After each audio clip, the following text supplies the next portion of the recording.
All right. Hey, everyone. It's me, Andy Hall. Just chilling, relaxing, catching my breath. It's been a crazy morning so far. I hope everyone's doing well. What are we doing here? Well, I have no one here in the backstage with me, so I'm just going to talk for like 10 minutes. We can talk about anything you want to talk about. I will, if no one joins me in the backstage, then I will just close up shop in a bit.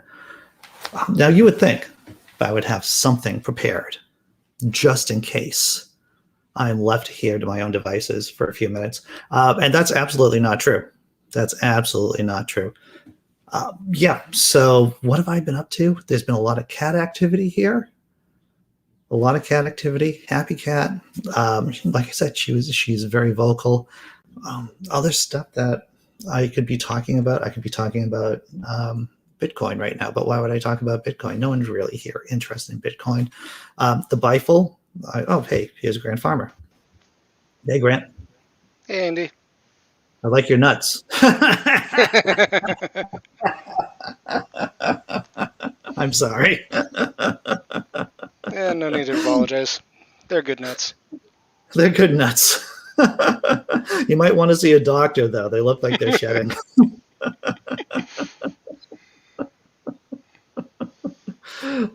Geez. How you doing, Grant? I live. You live. Well, that's, better than the alternatives, from what I understand. What's up, Hey, Dave?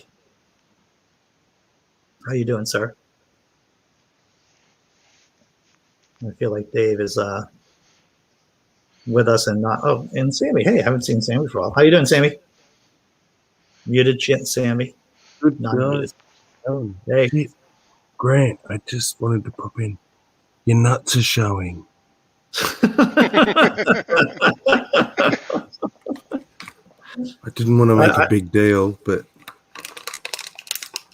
Yep. They have like cans for nuts. There's a variety of things that you could eat. It's funny that we're talking about nuts since I saw my doctor for the first time. Have to make an arrange. Dave, you're still silent, buddy. Like no sound is coming out. Just want to let you know. Yeah, no sound. How you doing, Sammy? I'm good. That's good. I'm well. Audible. What's that? I'm audible. You are audible. That's right. Which, this is the best thing about this show. 3 out of 4 of us are audible. Hey, I fixed That it. could be your punchline, your slogan for the show. That's right. 3 out of 4 guests audible. How you doing, Dave? I guess we can hear you now. Can you hear me now? Yeah. Yeah. All good. No, I saw the little green line going across the screen for the microphone. It was set up on the wrong camera, it was set up on the headphones, which are turned off under the desk. So, yeah. So there you go. So we're back in the real world?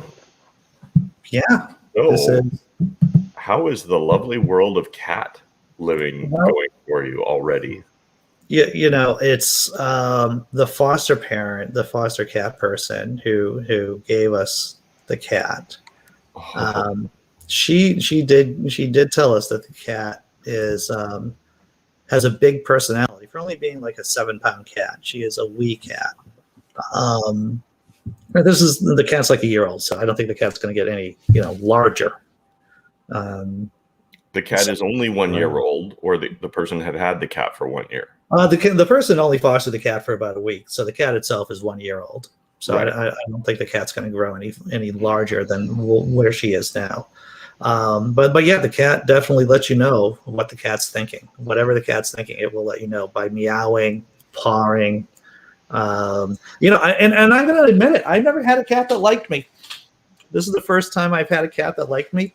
I have to say, Andy, and I think you've probably, caught little hints here or there, but I'm not a huge cat person. But the one cat that I did own, and I use the term very loosely, just turned up one day and lived with me for several years, and then disappeared one day. I believe he went away to die because he was quite old. But yeah, just Your cat literally took a long walk. turned up one day, and you know, I'd like to believe I shared the best years of his life with him, and he was named Mus. Fictitious God bless his fictitious soul. Right. Shit. So, Mus, I- What I don't know, and I've been wrestling with this for the last couple of hours. Maybe you can help me. I don't know what to do with a cat and a girlfriend that seems to like me. It seems to be a very odd pairing that I happen to get really lucky with this, because I've had lots of girlfriends and partners who have kind of liked me. Maybe not. There's been things they were tolerating. All right. They have, I've had cats that have tolerated me and partners that have tolerated me, but genuine I don't know how I'm gonna. I might have to go back into therapy for this, for me to process out these feelings. Well, don't worry, cats. No matter what cat you own, it will always be a love-hate relationship. Yeah. Yeah, Well, because they have claws, and there are days that your cat is not going to be a happy cat. Oh yeah. I understand that, and I know I might be just in the honeymoon period with this particular cat. See, with dogs, you know your place. You know your place. It knows its place. Everyone knows their place. With cats, they decide who belongs where. Yes. Yeah, I can definitely feel that. And like I've said before, we were, and I have the door closed, and so the cat can't hear me say this, but we were going to go with corgis. But then we were going to go with corgis first, but then, my girlfriend and I had a heart-to-heart conversation that unless we have a corgi elevator in this house, in this 3-story house, there's no way corgis could manage those stairs without me carrying those corgis, because it would be me. I'd be the one carrying the corgis. Andy. I think we're going to have an intervention. As a dog person, there's only one thing that's probably worse than a cat, and that would be corgis. Harsh. Oh, maybe if you tell me you're going to get a sausage dog, but they're cute at least. Yeah, it's not completely useless. As a person who's never owned a dog or lived with a dog that was under 50 pounds, yeah, not a corgi. I had a pit bull Rottweiler mix. I just want to, just want to share with you my dog experience. I did have a proper mid-sized dog, Roddy pit bull mix for many years. Yeah. And so, yeah. And the thing is, we were, I was, my girlfriend, she was living in a large complex, and there were several people there with corgis. And so you would just be walking down the hallway, and then you turn the corner, and suddenly there's a bunch of corgis just hanging out, being taken. So, I was smitten by corgis, to tell you the truth. It's all a facade. Don't fall for it. It's like a Jedi mind trick. These aren't the corgis you're looking for. They're actually cats in little dog suits. Cats in little dog suits. Very nice. Sammy, since you're Australian, and since I now have beef with New Zealand, which I know that Australia and New Zealand are two different places, but you're close by, so I guess I can complain to you. New Zealand is closing down. I mean, well, it isn't closing down, but it's limiting the amount of immigrants it takes in every year. Yeah. Well, did you hear the story? Did you actually read the entire story? Yes, I did, actually. I did read the entire story. What they have announced is that they are going to allow people in who are wealthy and or well-educated. So Ooh. immigration, that's how it works everywhere else. It's not Yeah. like anything is like, have you been to Canada and applied? Have you been to the United States and applied? Have you been to Great Britain and applied? But the sum total of slots available are being cut by a third. So even if I am highly educated, which highly, that's a debatable term. Rich is not a debatable term. No. I'm not. Now, cut from what percentage of the population to what percentage of the population, and how does that compare with Britain, Germany, Canada, France? Dave, no offense, brother, but I don't want to go there. I want to go to New Zealand. They can do whatever the F they want in Deutschland. I'm not looking at them. And the reason why I don't want to go to Deutschland is because it's a little bit too close to Russia. There, I said it. I'm just, it's a little bit too close. See, personally, my stance would be, well, I have to ask the question, what are they doing on the humanitarian side? So have they increased the number of refugees that they take in? Well, they That's haven't a good changed the question. refugee program at all. This is just to do with legal immigration that you would apply for from outside the country. Yeah. See, I'm a little dubious. Yeah. So I think that I might have to smuggle myself in via some kind of Amazon box to Dave, you're in shipping. You can get me in, right? I was just going to say, if you want to live inside a shipping container for like 25 days, we can get you there. They're, and then I could just transition into a car or something, right? For the offloading. Is that correct? Do I understand the system? I don't want to bust anyone's chops, but I work on the ships where we drive cars that have traveled from overseas to Vancouver. And every now and then you get into a car where the driver's seatbelt is latched already and the air conditioner is cranked up and the radio is tuned into a channel that's a local channel. And you just know some guy who was supposed to be checking the cars to make sure that they were safe was sitting in that car with the air conditioning on, listening to the radio for a couple of hours. Nice.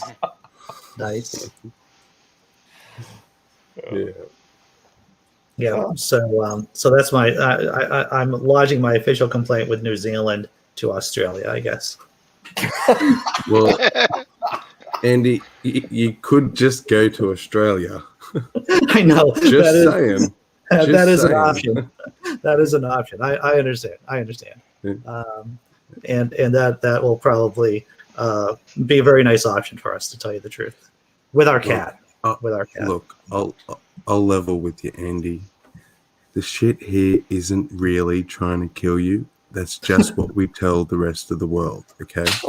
Yeah. Well, I assumed that it was kind of like an Iceland situation where there's marketing to keep the to keep us Americans away, basically from I think probably some Americans think Australia is fictitious, to tell you the truth, that it doesn't really exist.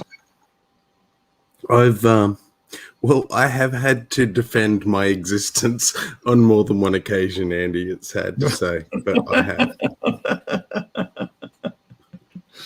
Excellent. That's sort of the same as Canada. We tell everyone, it's nothing but ice sheets and polar bears, and you'll die if you come here. And then we go down to the beach and hang out with our toes in the sand and our margaritas. Well, I have to tell you, you all do a very good job in keeping Americans in the dark about it. My kid, I think I might have told this story before. My kid was talking to her mom about, leaving the country, leaving the States. And her mom, my ex, was saying, it's like, why would you want to do that? It's like, why? Have you looked at the newspapers at all? Been online more than 2 seconds? Yeah. Hey, there was nothing on Instagram. Yeah, right. Oh, geez. Yeah, so it's still our goal for my kid to go up to Canada, probably for university. for university. Yeah. Yeah. West Coast or East Coast, or do you care that much? Well, you might find this surprising that my girlfriend, being much smarter than I am, and actually having gone to a good college, knows things. Yes. And so I think I'm outsourcing a lot of this to her in terms of places that are acceptable for my kid to go. Right. I know that there is one college, university in Toronto, starts with an M. I forget the name of it. McGill University? McGill's a good school. Yeah. And so I think that's one of our goals. And I also think it's just an opportunity for my girlfriend just to travel around a bit and look at different schools, even if my kid doesn't want to go there, just for the sake of traveling. Yeah.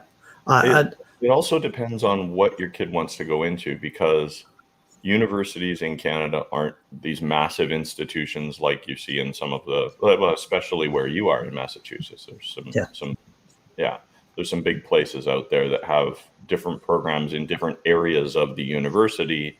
And what we have here is kind of universities that specialize in healthcare or sciences or Yeah.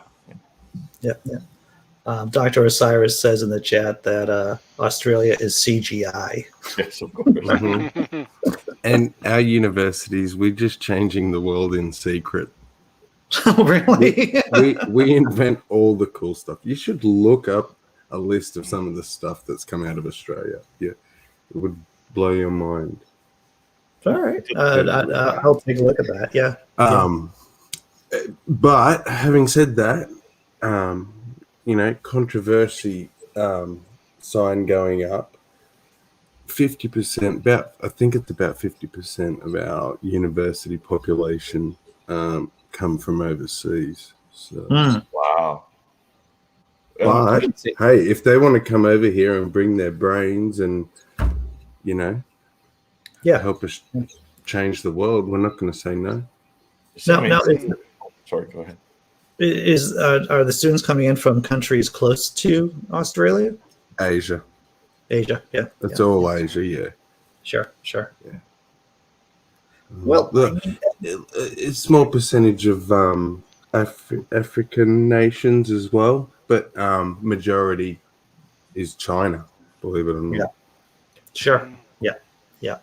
I have and that was I have a friend who's an electrician, and as a tradesman, he went and worked on a permit to go there for 2 years and work.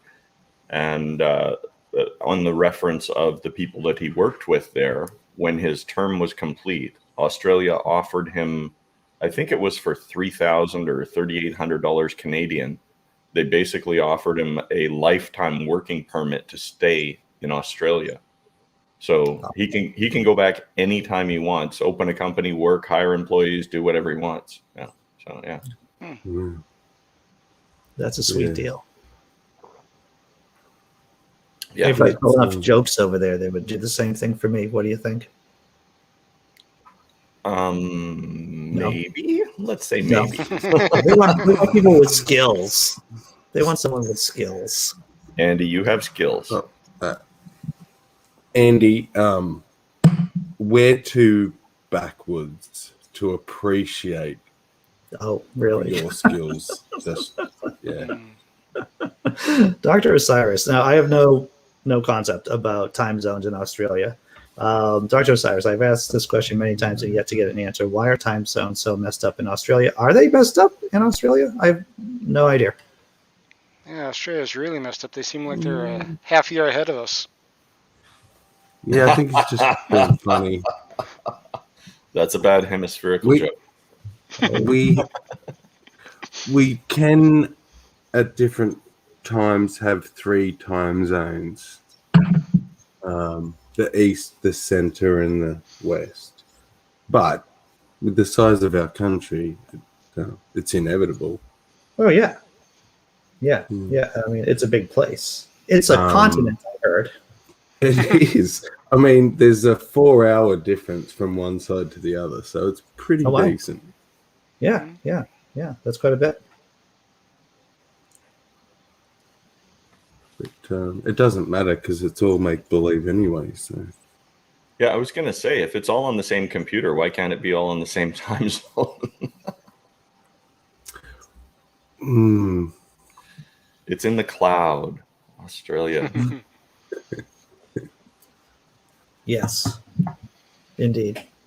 Yeah, do the universities there? They used to do a really cool thing where the universities would compete to build a solar-powered electric car, and they would race I don't know how far it was. I'm assuming it was across Australia, one way, either north to south or east to west. But they used to do this thing, and it was like a big achievement for these technical universities to compete in this program. And they had some pretty cool looking, I mean, they were bicycle wheels with a huge solar panel on them in a flat car with a, kind of recumbent seating position. So the super aerodynamic and lots of surface area and tiny little wheels with very little friction. But they used to have this competition, and it was pretty cool. And then the Americans started doing it too. yeah, I think it's sort of phased out a bit. I think electric cars sort of become more realistic, and the solar went the way of the the way of the past. But I know that they do now do a similar thing, but with jet propulsion. So they're all working on different types of jets, trying to develop scramjets and things. And the reason that they do these competitions is to sort of speed up the development of these technologies. It just, I think the solar, I think people realized that it was a bit of a when you do waste, really. When you work out how much electricity you can generate and what is the most efficient electrical engine and how many, kilowatts that thing requires to create a horsepower to move a certain amount of weight a certain distance across the earth. When you actually do that math, you're like, oh, this is not going to work. Yeah, and I think we reached that level where, like with rockets in space, there's only so much fuel they can carry. Yeah. Before it becomes, redundant. Conventional fuel. That's what they're working on now is non-conventional fuels. This idea of dropping a nuclear explosion behind the craft every 0.8 of a second and having it go pop, pop, pop, pop, pop, pop, pop, pop through space, right? Yeah. So rather than developing the vehicles now, I think it's just a case of developing the solar cell technology itself, and trying to. It sounds like a very American idea, just to drop nukes as a solution. I'm not saying it wasn't NASA that developed that, but okay. So to tell you the truth, I've been doing some research here because Dr. Osiris did know that there is a 45-minute time zone as against to the regular hour time zone, and there is, I guess, Australian Central Western Time is 45 minutes ahead of another time zone that abuts it. But there's also, this goes for New Zealand too. There's a time zone that's 45 minutes ahead or behind, whatever, than the time zone abutting it. And there's like 14 locations around the world, supposedly. And I hear in that Canada have one of them? In Canada, we have a half-hour time zone back east. Yeah. Okay. Yeah. I did not know that. I learned something new.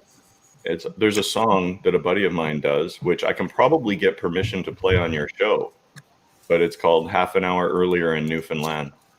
Oh. So they used to say this on CBC all the time when they were doing Hockey Night in Canada, and they'd say, 5 o'clock Pacific, 8 o'clock Eastern, half an hour earlier in Newfoundland.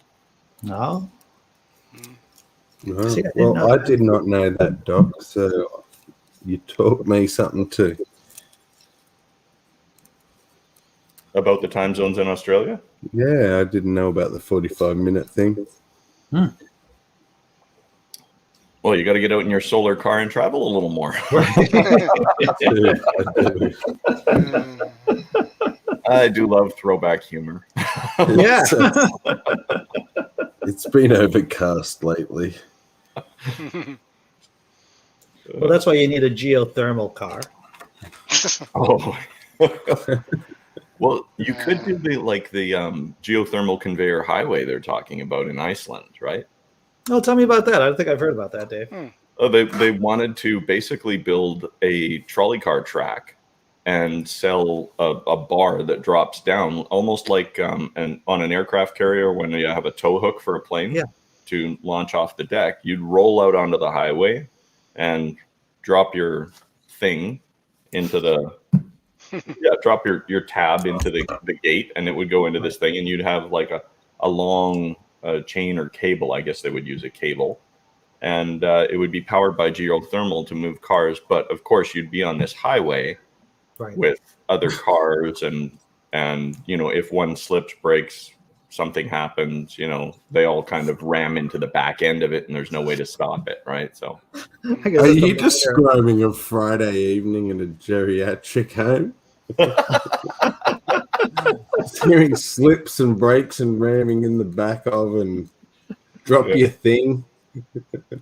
Oh yeah. It's what happens when it snows on the LA freeway. There's a 3,000 car pile up. Nobody has snow tires.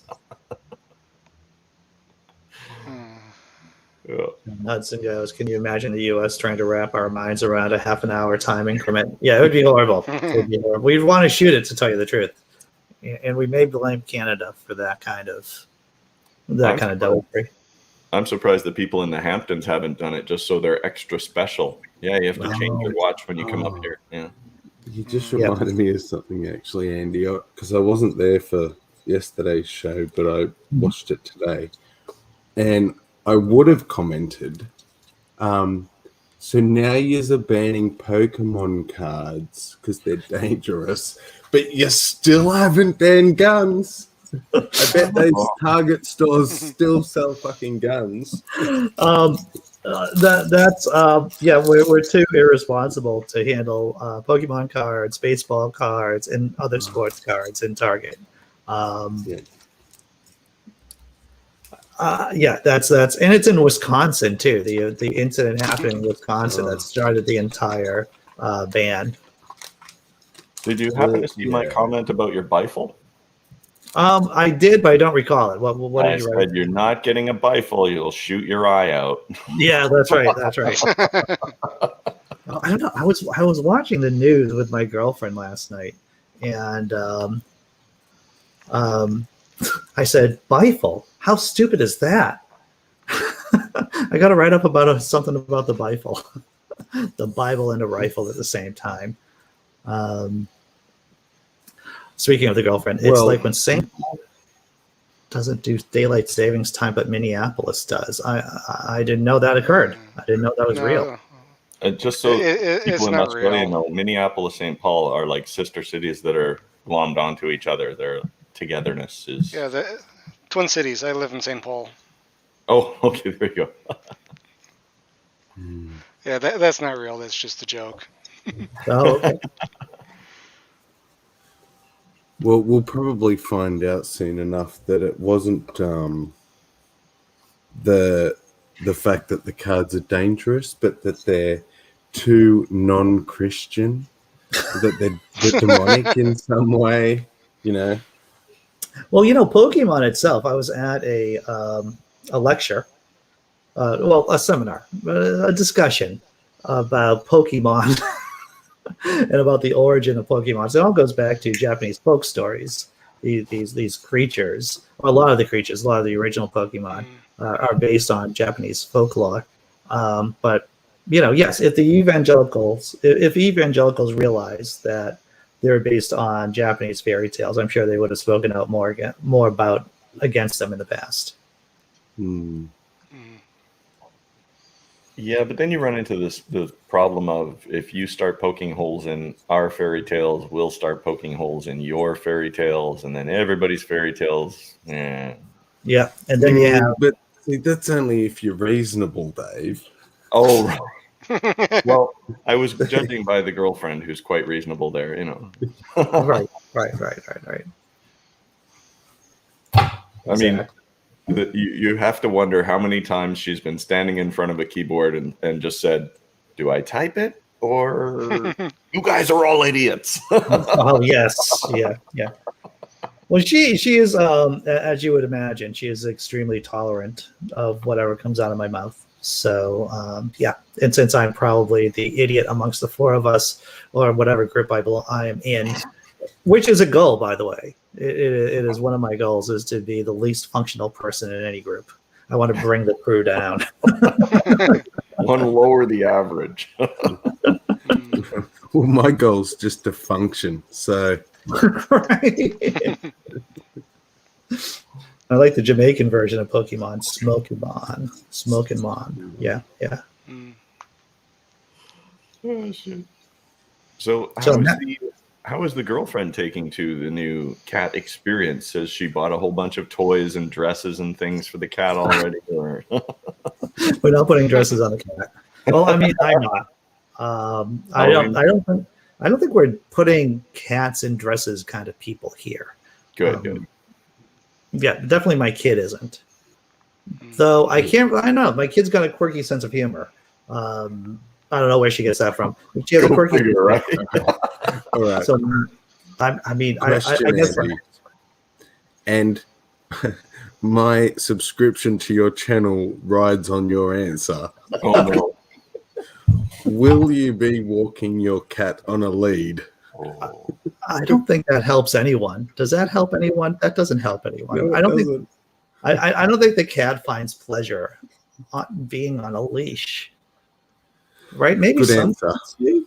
I think some cats might, but my cat doesn't. I mean, I've only known my cat for less than 24 hours, and my cat's like, I would put you on a leash first. The leash would be one way, and it would not be me putting the leash on the cat.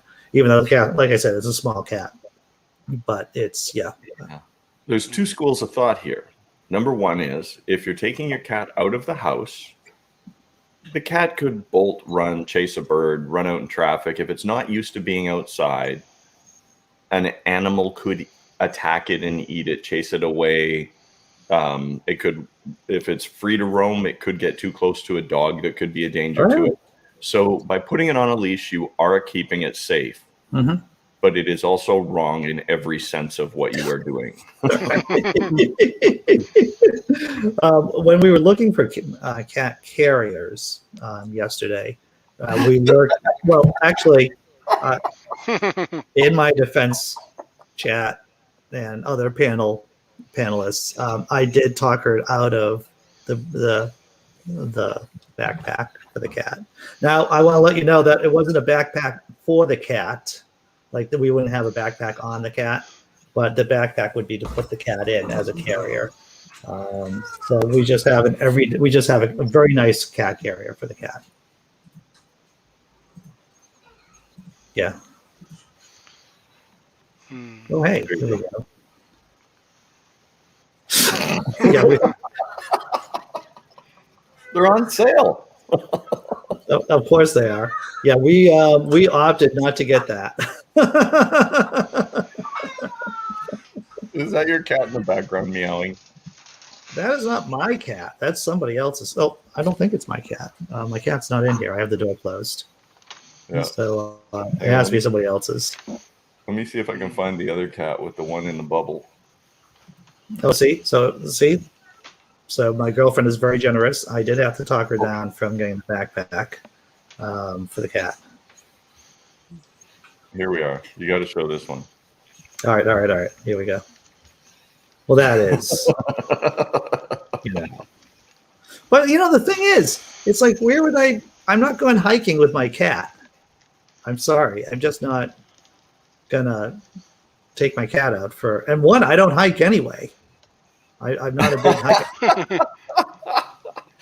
Hiking would get your Converse all dirtier. Or what would they do? I mean, the most hiking I do is to go down to Mount Auburn Cemetery, which is a beautiful cemetery if you're ever in the Boston area.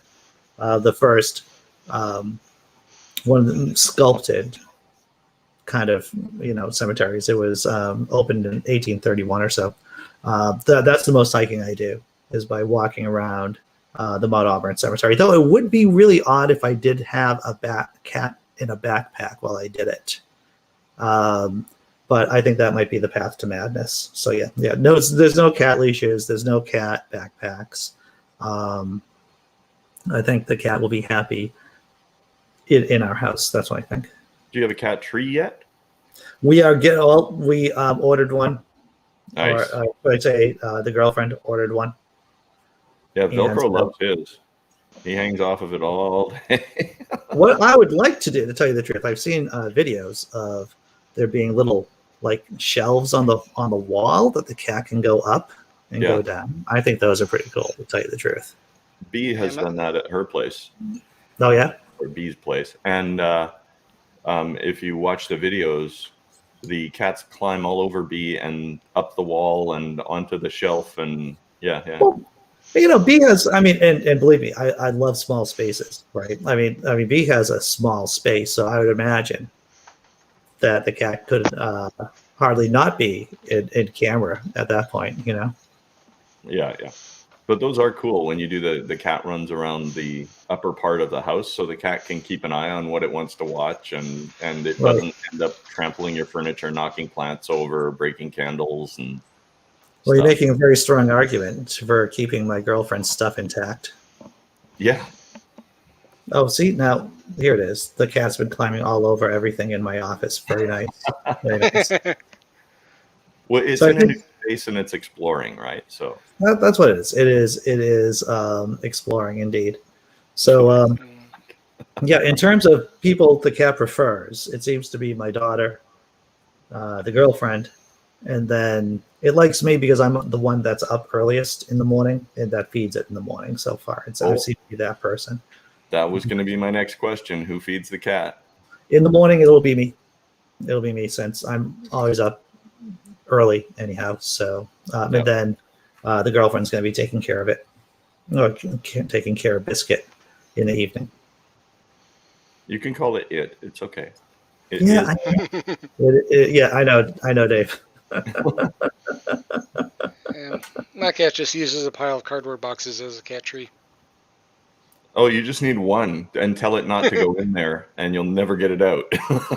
Oh, right. Well, we get a lot of stuff. We get Amazon stuff, so I think the cat will be able to enjoy quite a few boxes on a rotating basis. New boxes. Oh yeah. Make sure you take the those little packets of the stuff that keeps stuff dry, and all the packing peanuts. Make sure you get all of those out of there before the cat goes in there. Oh yeah, that's dangerous. Yeah, that's never good for a cat. It's interesting that the cat knew exactly who to wake up this morning. Yeah, that's awesome. It's like you look like the one with a sleep disorder. Wake up. Well, the cat picked right. Well, animals aren't as dumb as we think they are. And they know that if you wake up the biggest creature in the area, it moving around and doing stuff is going to make more noise than the smaller ones. So it's going to wake the other ones up for you. So you only have to wake up the elephant in the room and everybody else wakes up. Well, okay. All right. I think my delicate body image, issues can handle that analogy, Dave. And, yeah. I think I'm strong enough. I've done enough work here, to be able to handle that. I've been impressed by my cat's intelligence. I'm sorry, what's that? I've been impressed by my cat's intelligence. She's been able to figure out a lot of stuff around the house. Or for a while, she would always get up and follow me whenever I left the room. But after a while, she noticed if he doesn't turn off the TV, he's going to come back right away. So she doesn't follow me if I don't turn off the TV. Yeah. Stuff like that. There's lots of videos online of cats who cats are quite agile. They can jump more than their body length. They can jump over a gate in a house at the top of the stairs. But if it's easier for them to reach up with their paw and flip the little catch on the baby gate, and they learn how to do it, they will do it every time instead of jumping over the gate. Still smarter than babies. Cats. Well, I don't know if smarter or have gained more life experience because some of these Mm, cats are 10 or 12 years old. yeah. Yeah. Well, I think there's a definite point that my kids got smarter than my dog, right? Because you could say that dogs, you know, intelligent creatures, somewhat, right? And Yeah. then there was a point that the dog would definitely could. Okay, in terms of if we're going to operationally define intelligence, and being able to respond to commands, dogs are Well, let's definitely. keep it loose. Yeah, yeah. Just Yeah. the apparent intelligence of them. Yeah, yeah. Right. Exactly. But what's really cool, I don't know if any of you have ever experienced this, but one of my very good friends, when his daughter was born, his I should preface that by saying his sister was deaf and had an operation and can now hear. I don't know how well. I don't Right. think she can hear as well as us, but she can definitely hear a horn honk. She can hear somebody yell, and she can hear the vibrations of voices when people are standing in front of her. She knows somebody's talking to her. Yeah. I don't know how much definition she has at this point, but she used to not hear. Now she hears. So the only way to communicate with her was sign language. Mm. So when this family's baby was born, they taught the baby sign language. Yeah. And this child was barely able to walk. I mean, when the kid was walking around on its own, you would have your hands there ready to grab them if they fell down. But they could sit in a chair and ask for juice or milk Yeah. or water or something to eat or more, or I need to change my diaper, or yeah, the intelligence is spectacular at that age. Well, I think that teaching your kids just being able to respond to yes and no, Yeah. it just worked quite well for me when I was raising my kids. Yeah. Ah, you did that too. Yeah. Yeah. Oh yeah. Wait. This is important. Wait. Yeah. Especially at the playground, it's like you gotta wait. You Yeah. just gotta wait. So yeah, those are the big three: wait, yes, and no. And that's the other thing is the English language is quite complicated. So when you use the word wait, you could mean something heavy or you could mean a duration of time. And there are other words that we use, and when a child hears it not used correctly, it becomes confusing. But Yeah. when you use the sign for that, Yeah. they know exactly what you're saying. So not only, I mean, you're able to communicate with the child, but the child can communicate back. Exactly. Right. Exactly. Well, see, in Australian, you just said knock knock, jazz hands, magpie.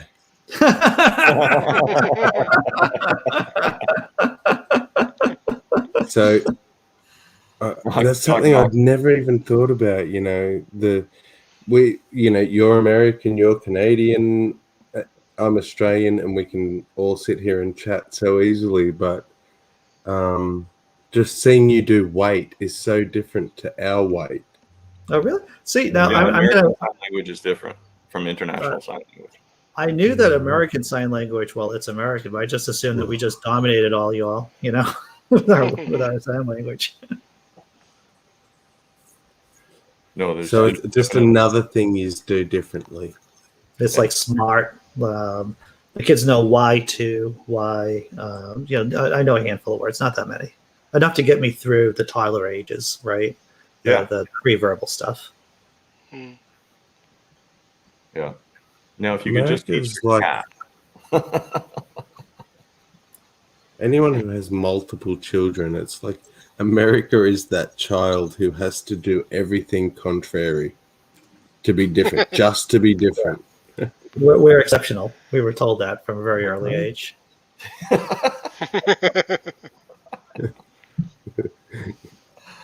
You're spot on, Andy. You're spot on. Well, it's a game I like to play when we're out. My girlfriend and I are out. It's does this, when we're people watching, it's like, did this person get too many hugs or too few hugs? We play Bluetooth or crazy. Like, does the person have a Bluetooth in, or are they just walking down the street screaming at people? Right. Or they're Ricky Schroeder yelling at a Costco employee. What's up, Pasta Mike? Hey, Pasta.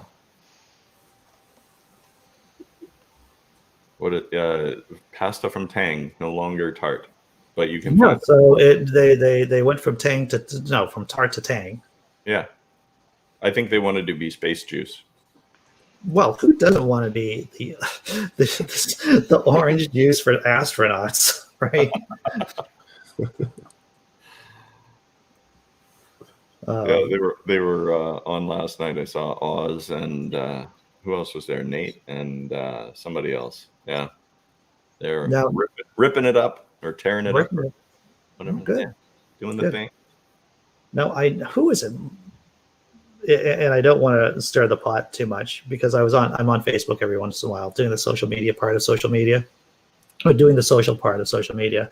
And I saw that, I think his name is Michael Dolan. He's an author. He's been on my channel before when I was doing the Naked Dinah podcast. He wrote a book basically about child abuse, about Christian child abuse, which is a good book. I think it's called 1364. And he seemed to have some beef with the Tang people. So I'm just throwing that out there. And in case anyone knows about it, I didn't read the whole thread because as many of you know, I know just enough to make a crappy joke out of. And I definitely don't have a deep knowledge of beef that people within the community have. I have to admit I had to walk away and tend to a little one, and I walked back to something about space juice and Tang. I'm not sure what or who Tang is. Oh, You want to explain, Dave? they're orange drink flavored crystals that you add water to and enjoy as a beverage, just like you would make iced tea. Okay, yep, that's an American thing. I don't know how you're not aware of Tang in the American. It was developed by NASA, right? I thought, wow, I'm learning so much that everyone doesn't know American Sign Language. And Well, I'm pretty sure we get our orange juice from oranges. So, well, see, crazy idea, but crazy. that's crazy. Well, tell me if I'm wrong, Dave. It was developed for astronauts. Yeah. To be able to mix up or to utilize. I don't know. I know it's used for the space program. Yeah. So most people know this, but the majority of the consumed water that's on the spacecraft that go up and orbit is being dehydrated. It's recovered from the air, or it is filtered and cleaned urine. And I mean, they do it in a way that it's crystal clear. You can't take the chance that somebody would drink urine and have a bad experience up there. There's lots of problems associated with that. So they purify it, like to far purer than the water we drink down here. So in order to get orange juice into space, putting a pound of weight into space, into orbit, costs about $10,000. Wow. But if you take a pound of orange drink, that can make like how much? I mean, you wouldn't take a pound because those orange drinks, if you took, I guess a pound, half a pound, something like that, you could make a lot of orange drink out of water that is available in one of those orbiting spacecraft. So that's why they did it. And did you know? And most people know about the reusing the urine. But do you know where the concentrated urine goes? Tang. Well said. See, now this is interesting. Tesla Ranger corrected me here. Sales of Tang were poor until NASA used it on John Glenn's Mercury flight in 1962 and other Gemini missions, which led to it being closely associated with the U.S. human spaceflight program, which created the misconception that Tang was invented for the space program. Thank you, Tesla Ranger. So Tang, not created, just not created by, or it was just utilized by them. Right. What about space food sticks? We do have those in Australia. You have what? Oh, okay. So space food sticks. Space food sticks? Yeah.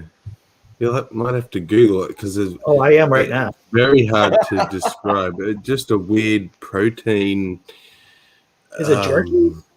It looks like jerky, but it's more like a carob type consistency, like soft, chewy, but maybe malt flavored almost. Right. There's like a chocolate version, chocolate space food sticks, energy. They're called energy food, so it seems like an energy bar kind of thing.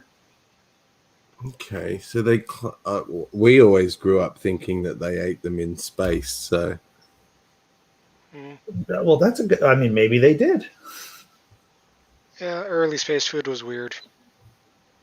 They were still experimenting. So they had various dehydrated sticks and whatever concentrated food that they can get.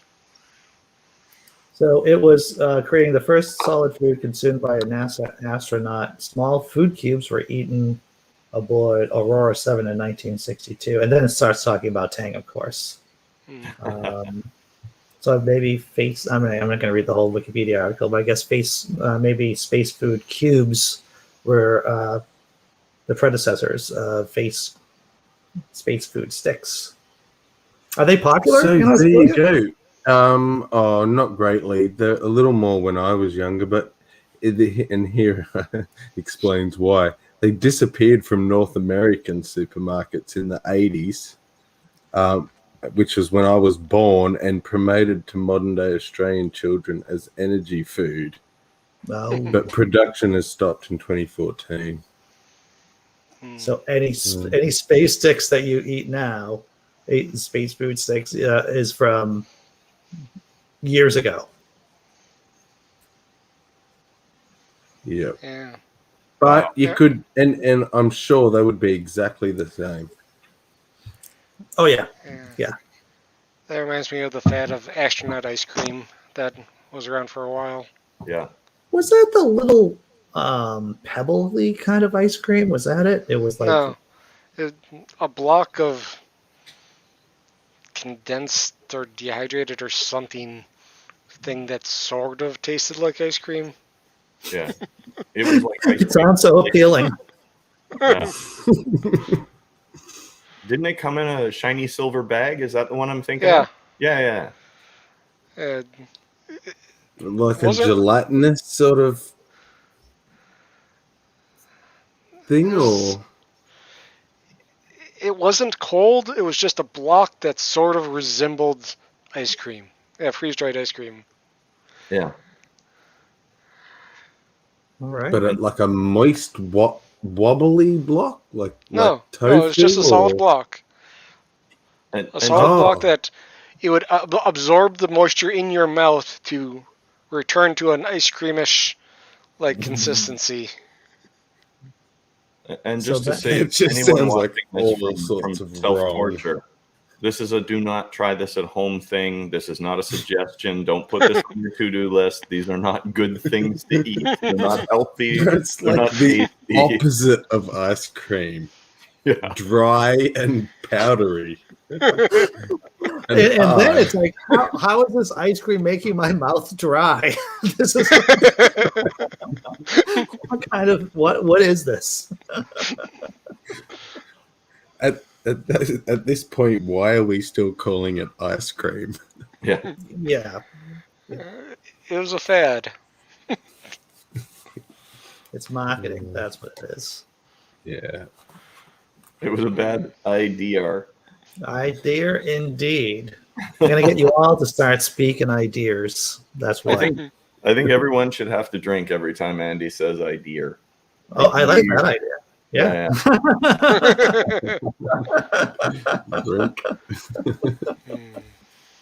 We should do that on Drinking Out Loud.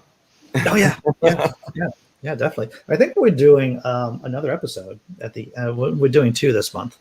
I guess Neil wanted to get his drink on, and so we did one a couple of weeks ago, and now we're doing one at the last Saturday of this month too, which is always fun. Are you going to be celebrating your birthday around then? Well, the 29th is my birthday's on the 27th of June. So the 20th. Oh, okay. So you won't be celebrating until the following month. Exactly. So So So- my birthday's at the beginning of June, so maybe we should have a birthday drinking out loud sometime in the middle of June. that's not a bad idea. Yeah. I'll jump in and torture you guys. Right. Drink. What is it? Oh, wait. Just to let everyone know, too, I'm going to be on Nathan Timmel's podcast. He's a comedian. He's been on this channel a bunch of times. Yeah. The name of his podcast is Idiots on Parade. So I guess I'll be right at home. It's not. Well, we are recording it tonight. I don't know what we're going to be talking about, but Nathan, he's a good guy. So we'll have fun with it. And I'll let you know because everyone loves a parade. I myself, I'm not a big fan of parades. There's a lot of standing. I'm not really for that personally. If other people like standing, that's fine. So wait, you don't like standing, you don't like hiking. I mean, I can do those things. I like a nice saunter. I like a nice walk. Nobody's ever seen your legs, right? You have. Oh, they're legs. here. Yeah. They are here. I've done stand up, so that does imply that there is at least some vertical nature to all of this. So, do you go on nature saunters and mountain saunters? Exactly. I will saunter. I will reflect. I like water. I like walking by water. Yeah. There's the Mystic River right down the street. I'll go walking down there. But in terms of jogs, I'm an anti-jogger, to tell you the truth. Well, that's no good for your knees. Don't mess your knees up. Yeah, exactly. I need my knees. So we should start closing down because I have to get ready for work and everything. So you guys got anything going on for the rest of the day? Anything interesting? I'm working on the house, and it looks like I'm up for work this afternoon at 4:30 till 1 a.m. So that'll be fun. I'll get a few hours sleep before your next adventure on the internet. Wow. I don't know how you do it, Dave. These irregular shifts and everything that would wreck my system. I think they would. Well, if I know it's weird doing that change of like you go to bed at 10 o'clock one day because you were up super early, and then you're like, well, I better cram in a nap because I'm going to be up till 1 a.m. and then get 5 hours sleep and wake up and plug in for work the next day. And it's a bit of a hectic schedule sometimes, but it's one of those, it's just the nature of the work, right? You work when the ships are here and you work when there's work to be done. Sure. Sure.